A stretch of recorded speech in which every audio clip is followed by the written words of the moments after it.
Right, Nick joining us now as you are watching some storms, not really in the metro, in the hill country, you were saying? No, way out there, Way far out there. northwestern Mason County. We mentioned a 10% storm chance before midnight.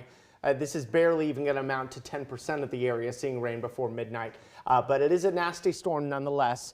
And you can actually see from our camera there at Santa Rita Ranch and Liberty Hill, off in the distance there, those are the clouds and lightning flashes from that distant thunderstorm working its way through Mason County. So occasional flashes of lightning right here, you're seeing it. Yes, there's some street lights too, but right in the clouds there, you're seeing some distant lightning there from our Santa Rita Ranch camera. This storm affecting very few of us, but still worthy of our attention as it is a severe thunderstorm. In fact, since I last checked in with you, the National Weather Service have tweaked the severe thunderstorm warning box to now include a little bit more of Mason County, still north of Streeter, northwest of the city of Mason. This corner right here is the only part of this warning that is in the KXAN viewing area. Still, the hail is not in our viewing area yet, and the hail size is coming down.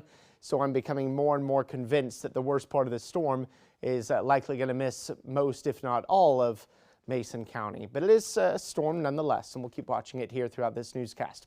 This cluster of storms will mostly be lifting off to the north and east. The back edge is starting to move more, though, from west to east, and that's going to try to move into deeper parts of the hill country later on tonight.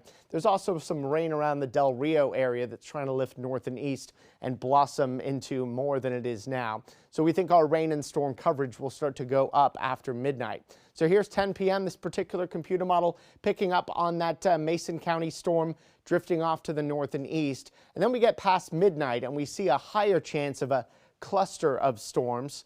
Strong, yes, but mostly it's the rain we're concerned about, because a lot of us have had a decent amount of rain here over the last 24 hours, and this rain's going to be falling on increasingly saturated soil.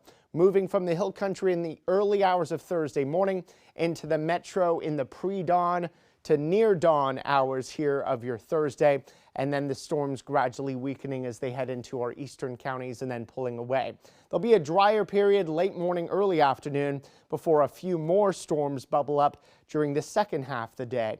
I think rain chances in the afternoon and evening will be closer to 20 to 30%. So your highest rain chances tomorrow will come in the morning, but a few lingering storms may hang on into Thursday night. Friday looks drier than tomorrow. 60% of us seeing rain and storms here overnight and tomorrow. Highs of 82. You can see how those rain chances peak in the early morning to mid-morning and then drop off and then try to bubble back up again as we head into the afternoon. There is a localized flash flooding threat here for the daylight hours of Thursday. It's a 2 out of 4 risk here from the metro east, mostly for that morning round of storms. Quarter inch to an inch of new rain tonight through Thursday from the metro into the hill country.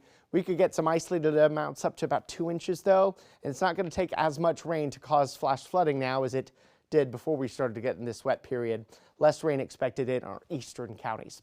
Lower rain chances Friday, chances way up though for Saturday. That could be our next day of concern for flash flooding with scattered showers and storms Sunday.